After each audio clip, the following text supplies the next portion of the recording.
Hello again. My name is Sylvia. Thank you for stopping by. As I stated before on my previous video, I will be giving you tips, advice, mixed in with some wisdom about things I have learned over the years. What's really important to me is faith, family, finances, and work and life balance. Those are the things that are important to me. And today I will be talking about family and community. Now, relationships between family and community plays a crucial role in our lives. I do recognize that a whole lot more since as I get older. Um, Family and community are important regardless of your age. We live in a society that is broken, and I don't know about you, but I don't like drama. I know I have the tendency to become like a hermit, and it's not good to be a recluse. I told myself there's got to be a better way, and I need to grow up and learn to deal with people who are sometimes hard to get along with.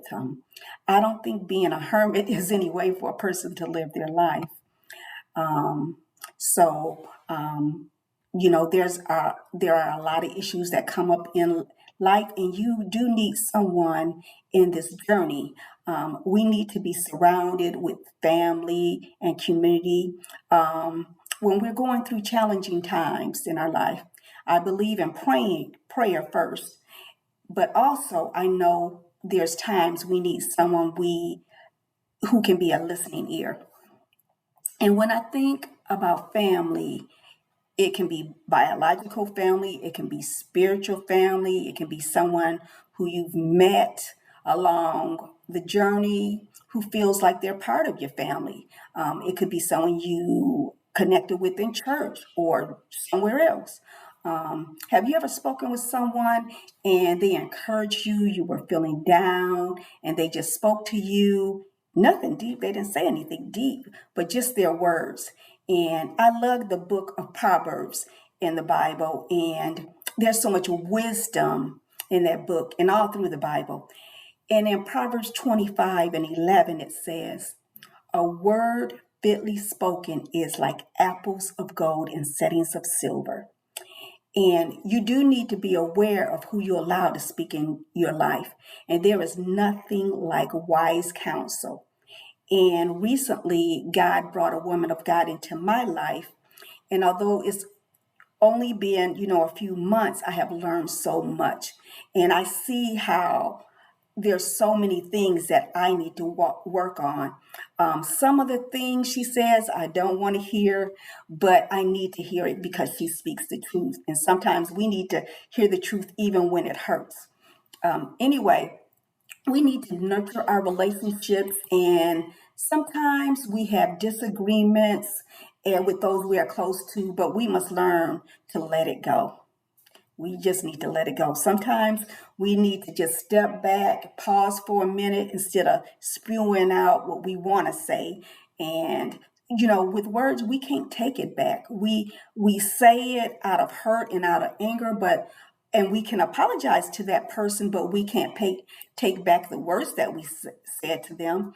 And in Proverbs 15 and 23, it says, a man has joy by the answer of his mouth, and a word spoken in due season, how good it is.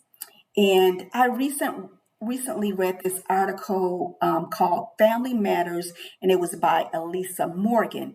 And she talks about how she, herself, and her brother, they flew from separate states to their uncle's funeral. And while they were there, they stopped to see their 90-year-old grandmother. Now, their grandmother was paralyzed, and she had had a stroke, and she had lost her ability to speak and only had the use of her right hand. Now, as the adults stood around her bed, she reached out her hand and took each of their hands, and she placed them one on top of another over her heart, and then she patted them. And then Elisa stated, with this wordless gesture, my grandmother spoke into what had been our broken and distant relationship, family matters. And I like this story because it brings to light the many broken relationships. But like this one, our relationship can be healed. We don't need to go years and years without talking to each other. And I believe a strong family life helps to create a strong, vibrant community. I believe family matters, community matters, and we need each other. So if you like this content, please like, comment, and subscribe. Until next time, be blessed.